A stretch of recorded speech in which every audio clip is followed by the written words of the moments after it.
Hello, എല്ലാവർക്കും നമസ്കാരം. ഇന്നത്തെ ക്ലാസ്സിൽ പ്രധാനമായും ചർച്ച ചെയ്യുന്നത് 2025 ജൂൺ മാസത്തിലെ 15 തൊട്ട് 23 വരെയുള്ള ദിവസങ്ങളിലെ കറണ്ട് അഫയേഴ്സ് ചോദ്യങ്ങളാണ്.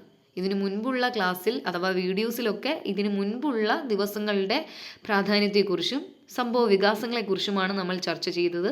അപ്പോൾ ഈ ദിവസങ്ങളിൽ എന്തൊക്കെയാണ് ഉണ്ടായത് എന്ന് നമുക്ക് നോക്കാം. അതുപോലെ PSC എക്സാംസിന് കറണ്ട് അഫയേഴ്സ് ചോദ്യങ്ങൾ നമുക്ക് പ്രതീക്ഷിക്കാവുന്നതാണ്. അതിന് അത്രയും അധികം പ്രാധാന്യമുണ്ട്. അപ്പോൾ ആ പ്രാധാന്യത്തോടു കൂടി തന്നെ നമുക്ക് ഒന്നാമത്തെ ചോദ്യത്തിലേക്ക് കടക്കാം. സ്ത്രീ പുരുഷ തുല്യത ഇന്ത്യയുടെ സ്ഥാനം 131. സ്ത്രീ പുരുഷ തുല്യത ഇന്ത്യയുടെ സ്ഥാനം 131. ഐസ്ലാൻഡിനാണ് ഒന്നാം സ്ഥാനം. വേൾഡ് എക്കണോമിക് ഫോറമാണ് ഈ കണക്ക് പുറത്തുവിടുന്നത്. ദുരന്ത നിവാരണ നിയമത്തിൽ നിന്ന് 13-ാം വകുപ്പ് ഒഴിവാക്കി. പ്രകൃതി ദുരന്ത ബാധിതർക്ക് വായ്പാ തിരിച്ചടവിൽ ഇളവ് നൽകാനും പുതിയ വായ്പ അനുവദിക്കാനും ശുപാർശ ചെയ്യാൻ അധികാരം നൽകുന്നതാണ് 13-ാം വകുപ്പ്. ICC ടെസ്റ്റ് ചാമ്പ്യൻഷിപ്പ് വിജയിച്ചത് സൗത്ത് ആഫ്രിക്ക. 2025 ബ്രിക്സ് സംഘടനയുടെ പങ്കാളി രാജ്യമായി അംഗീകരിക്കപ്പെട്ട പുതിയ രാജ്യം ഏത്? വിയറ്റ്നാം. 2025 ബ്രിക്സ് സംഘടനയുടെ പങ്കാളി രാജ്യമായി അംഗീകരിക്കപ്പെട്ട പുതിയ രാജ്യം ഏത്? വിയറ്റ്നാം. തെലങ്കാനയെക്കുറിച്ചുള്ള ഏറ്റവും പഴക്കമുള്ള ശിലാലേഖന പരാമർശം കണ്ടെത്തിയത് ഏത് സ്ഥലത്താണ്? തെല്ലാപ്പൂർ. തെലങ്കാനയെക്കുറിച്ചുള്ള ഏറ്റവും പഴക്കമുള്ള ശിലാലേഖന പരാമർശം കണ്ടെത്തിയത് ഏത് സ്ഥലത്താണ്? തെല്ലാപ്പൂർ. തെല്ലാപ്പൂർ. അപ്പോൾ നമുക്ക് ആ 4 ഓപ്ഷനിൽ നിന്ന് ഈ ഒരു ഉത്തരത്തിലേക്ക് എത്താൻ വളരെ ഈസിയാണ്. 2025 ഈ സ്പോർട്സ് വേൾഡ് കപ്പിന് ഗ്ലോബൽ അംബാസിഡറായി നിയമിക്കപ്പെട്ടത് ആരാണ്? Cristiano Ronaldo. 2025 ഈ സ്പോർട്സ് വേൾഡ് കപ്പിന് ഗ്ലോബൽ അംബാസിഡറായി നിയമിക്കപ്പെട്ടത് ആരെയാണ്? Cristiano Ronaldo. സംസ്ഥാനത്തെ എല്ലാ ജില്ലകളെക്കുറിച്ചുമുള്ള സമഗ്ര വിവരങ്ങൾ ഒരു മൊബൈൽ ആപ്ലിക്കേഷനിലൂടെ ലഭ്യമാക്കുന്നതിനുള്ള സർക്കാർ സംരംഭം എൻ്റെ ജില്ല. സംസ്ഥാനത്തെ എല്ലാ ജില്ലകളെക്കുറിച്ചുമുള്ള സമഗ്ര വിവരങ്ങൾ ഒരു മൊബൈൽ ആപ്ലിക്കേഷനിലൂടെ ലഭ്യമാക്കുന്നതിനുള്ള സർക്കാർ സംരംഭം എൻ്റെ ജില്ല. ബാലാവകാശ സംരക്ഷണ കമ്മീഷന്റെ ഇന്റർനെറ്റ് റേഡിയോ നെല്ലിക്ക. ബാലാവകാശ സംരക്ഷണ കമ്മീഷന്റെ ഇന്റർനെറ്റ് റേഡിയോ നെല്ലിക്ക. സംസ്ഥാനത്തെ സർക്കാർ എയ്ഡഡ് സ്കൂളുകളിൽ പഠിക്കുന്ന 1 മുതൽ 8 വരെയുള്ള മറ്റു പിന്നോക്ക വിഭാഗങ്ങളിൽപ്പെട്ട വിദ്യാർത്ഥികൾക്ക് സ്കോളർഷിപ്പ് നൽകുന്ന പദ്ധതി കെടാവിളക്ക്.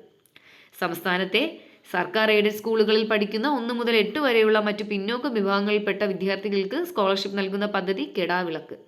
കെടാവിളക്ക് എന്നുള്ള വാക്കിൽ അല്ലെങ്കിൽ ആ ഒരു വാക്യത്തിൽ തന്നെ എന്തുണ്ട്? അതിൻ്റെ മീനിങ് ഉണ്ട്. ഒരിക്കലും കെടാത്ത അല്ലെങ്കിൽ അണയാത്ത ദീപം അഥവാ വിളക്ക് എന്നാണ്. ജൂൺ 17 ലോക കാലാവസ്ഥാ ദിനം. ഈ വർഷത്തെ 2025 പ്രമേയം കാലാവസ്ഥാ മുന്നറിയിപ്പ് സംവിധാനങ്ങൾ, ദുരന്ത സാധ്യത ലഘൂകരിക്കുന്നതിനുള്ള നടപടികൾ. അപ്പോൾ ജൂൺ 17 നമുക്കറിയാം ലോക കാലാവസ്ഥാ ദിനമായിരുന്നു. ഈ വർഷം 2025 പ്രമേയം കാലാവസ്ഥാ മുന്നറിയിപ്പ് സംവിധാനങ്ങൾ, ദുരന്ത സാധ്യത ലഘൂകരിക്കുന്നതിനുള്ള നടപടികൾ. ഇന്ത്യയുടെ വടക്കുകിഴക്കൻ മേഖലയിൽ നിന്ന് കയറ്റുമതി ചെയ്യുന്ന ആദ്യത്തെ ആൽക്കഹോൾ ലേബ ചിറാപുഞ്ചി ജിൻ. ഇന്ത്യയുടെ വടക്കുകിഴക്കൻ മേഖലയിൽ നിന്ന് കയറ്റുമതി ചെയ്യുന്ന ആദ്യത്തെ ആൽക്കഹോൾ ലേബ ചിറാപുഞ്ചി ജിൻ. ചിറാപുഞ്ചി എന്നാണ്. ഇതിൽ ഒരു ചെറിയ മിസ്റ്റേക്ക് ഉണ്ട്. ഇന്ത്യയിലെ ആദ്യത്തെ അണ്ടർ വാട്ടർ മ്യൂസിയവും കൃത്രിമ പവിഴപ്പുറ്റും നിലവിൽ വരുന്നത് സിന്ധുദുർഗ്. ഇന്ത്യയിലെ ആദ്യത്തെ അണ്ടർ വാട്ടർ മ്യൂസിയവും കൃത്രിമ പവിഴപ്പുറ്റും നിലവിൽ വരുന്നത് സിന്ധുദുർഗ്. സംസ്ഥാന ഉരഗമായി പ്രഖ്യാപിക്കണമെന്ന് നിർദ്ദേശിക്കപ്പെട്ട ജീവി ചേര. സംസ്ഥാന ഉരഗമായി പ്രഖ്യാപിക്കണമെന്ന് നിർദ്ദേശിക്കപ്പെട്ട ജീവി ചേര.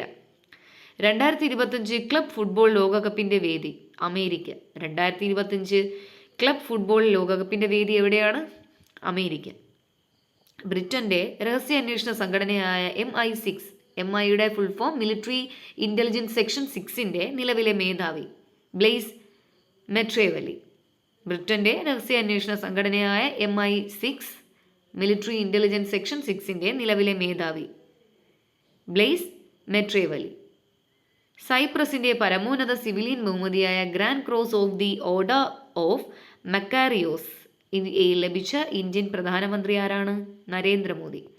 സൈപ്രസിന്റെ പരമോന്നത സിവിലിയൻ ബഹുമതിയായ grand cross of the order of Makarios ലഭിച്ച ഇന്ത്യൻ പ്രധാനമന്ത്രി നരേന്ദ്രമോദി. രാജ്യത്തെ 70 വയസ്സ് കഴിഞ്ഞ എല്ലാവർക്കും വർഷം 5 ലക്ഷം രൂപയുടെ സൗജന്യ ആരോഗ്യ ഇൻഷുറൻസ്. പ്രധാനമന്ത്രി വയവന്ദന യോജന. രാജ്യത്തെ 70 വയസ്സ് കഴിഞ്ഞ എല്ലാവർക്കും വർഷം 5 ലക്ഷം രൂപയുടെ സൗജന്യ ആരോഗ്യ ഇൻഷുറൻസ് നൽകുന്ന പദ്ധതിയാണ് പ്രധാനമന്ത്രി വയവന്ദന യോജന. കേന്ദ്ര സാഹിത്യ അക്കാദമി ബാലസാഹിത്യ പുരസ്കാരം നേടിയത് ശ്രീജിത്ത് മൂത്തേടത്ത്. അപ്പോൾ ശ്രീജിത്ത് മൂത്തേടത്തിനാണ് ഇത്തവണത്തെ കേന്ദ്ര സാഹിത്യ അക്കാദമി ബാലസാഹിത്യ പുരസ്കാരം നേടിയത്. അദ്ദേഹത്തിൻ്റെ പെൻഗുനുകളുടെ വൻകരയിൽ എന്ന നോവലിനാണ് പുരസ്കാരം ലഭിക്കുന്നത്. പെൻഗുനുകളുടെ വൻകരയിൽ. ലോക പാരാ അത്ലറ്റിക്സ് ചാമ്പ്യൻഷിപ്പിന്റെ ബ്രാൻഡ് അംബാസഡറായി തിരഞ്ഞെടുക്കപ്പെട്ട ബോളിവുഡ് നടി കങ്കണ റണൌട്ട്. ലോക പാരാ അത്ലറ്റിക്സ് ചാമ്പ്യൻഷിപ്പിന്റെ ബ്രാൻഡ് അംബാസഡറായി തിരഞ്ഞെടുക്കപ്പെട്ട ബോളിവുഡ് നടി കങ്കണ റണൌട്ട്. 2025 ജൂണിൽ മെറ്റയുടെ ഇന്ത്യയിലെ മാനേജിംഗ് ഡയറക്ടറും മേധാവിയുമായി നിയമിതനായത് ആരെയാണ്? അരുൺ ശ്രീനിവാസ്. 2025 ജൂണിൽ മെറ്റയുടെ ഇന്ത്യയിലെ മാനേജിംഗ് ഡയറക്ടറും മേധാവിയുമായി നിയമിതനായത് ആരാണ്? അരുൺ ശ്രീനിവാസ്. 2025 SIPRI റിപ്പോർട്ട് പ്രകാരം ഇന്ത്യയുടെ ആകെ ആണവ വാർഹേഡുകളുടെ എണ്ണം എത്രയാണ്? 180. 2025 SIPRI റിപ്പോർട്ട് പ്രകാരം ഇന്ത്യയുടെ ആകെ ആണവ വാർഹേഡുകളുടെ എണ്ണം എത്രയാണ്? 180. അടുത്തിടെ ജയ്പൂരിനടുത്ത് ആരവല്ലി കുന്നുകളിൽ കണ്ടെത്തിയ പുതിയ സസ്യ ഇനം പോർട്ടുലാക്ക ഭാരത്. ഇപ്പോൾ പോർട്ടുലാക്ക ഭാരതാണ് ഈ അടുത്തിടെ ജയ്പൂരിനടുത്ത് ആരവല്ലി കുന്നുകളിൽ കണ്ടെത്തിയ പുതിയ സസ്യ ഇനം Portulaca Bharat. 2025 Canadian grand prix ജേതാവ് George Russell. 2025 Canadian grand prix ജേതാവ് ആരാണ്? George Russell. സുപ്രീം കോടതിയുടെ എത്രാമത് ചീഫ് ജസ്റ്റിസായാണ് ജസ്റ്റിസ് ബിയാ ഗവായി ചുമതലയേൽക്കുന്നത്? 52. അപ്പോൾ 52ാമത് ചീഫ് ജസ്റ്റിസായാണ് justice B R Gavai supreme കോടതിയിൽ ചുമതലയേൽക്കുന്നത്. കേന്ദ്ര സാഹിത്യ അക്കാദമി യുവ പുരസ്കാരം അഖിൽ പി ധർമ്മജന്. കേന്ദ്ര സാഹിത്യ അക്കാദമി യുവ പുരസ്കാരം അഖിൽ പി ധർമ്മജന്. Ram care of Anandi, Ouija ബോർഡൊക്കെ അദ്ദേഹത്തിൻ്റെ രചനകളാണ്. ഇറാനും ഇസ്രയേലുമായുള്ള സംഘർഷം രൂക്ഷമായതിനെ തുടർന്ന് ഇരു രാജ്യങ്ങളിലും കുടുങ്ങിയ ഇന്ത്യക്കാരെ ഒഴിപ്പിക്കാൻ കേന്ദ്ര സർക്കാർ ആരംഭിച്ച രക്ഷാദൗത്യത്തിൻ്റെ പേര് ഓപ്പറേഷൻ സിന്ധു.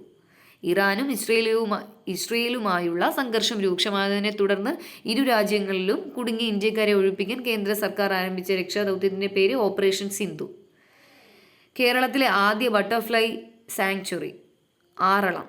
കേരളത്തിലെ ആദ്യ ബട്ടർഫ്ലൈ സാങ്ച്വറി ആറളം. 2025 ജൂണിൽ ഇസ്രായേൽ ആക്രമണത്തെ തുടർന്ന് കൊല്ലപ്പെട്ട ഇറാനിയൻ കവയത്രി പർണിയ അബായിസി. 2025 ജൂണിൽ ഇസ്രായേൽ ആക്രമണത്തെ തുടർന്ന് കൊല്ലപ്പെട്ട ഇറാനിയൻ കവയത്രി പർണിയ അബ്ബാസി. 2025 ലോക യോഗാ ദിനം ജൂൺ 21 2025 ജൂൺ 21 ലോക യോഗ ദിനമായിരുന്നു. യോഗ ഡേ. അന്നത്തെ പ്രമേയം തീം എന്ന് പറയുന്നത് ഫോർ വൺ ഹെൽത്ത് എന്നുള്ളതാണ്. 2025 ജൂണിൽ തിരഞ്ഞെടുപ്പ് നടന്ന കേരളത്തിലെ നിയമസഭാ മണ്ഡലം നിലമ്പൂർ മലപ്പുറത്താണ്. കാനഡയുടെ ഇന്ത്യൻ ഹൈ കമ്മീഷണറായി നിയമിതനായത് ദിനേശ് കെ പട്നായിക്. കാനഡയുടെ ഇന്ത്യൻ ഹൈ കമ്മീഷണറായി നിയമിതനായത് ദിനേശ് കെ പട്നായിക്. അപ്പോൾ ഇന്നത്തെ ക്ലാസ് നിങ്ങൾക്ക് ഇഷ്ടമായെന്ന് കരുതുന്നു. ഇഷ്ടമായെങ്കിൽ ലൈക്ക് ചെയ്യുക, സബ്സ്ക്രൈബ് ചെയ്യുക. താങ്ക്